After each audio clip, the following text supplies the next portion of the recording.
អ្នកគ្រូសួរមួយតើការរៀនប្រវត្តិវិទ្យាសំខាន់ដែរឬទេសំខាន់អត់ហេតុអីបានថាសំខាន់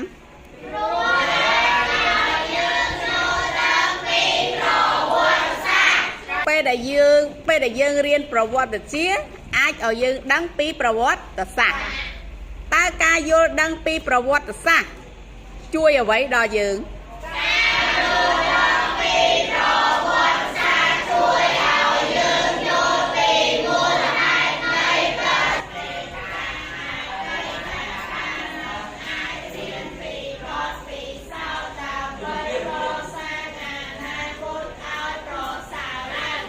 ចាល្អទេដៃមួយ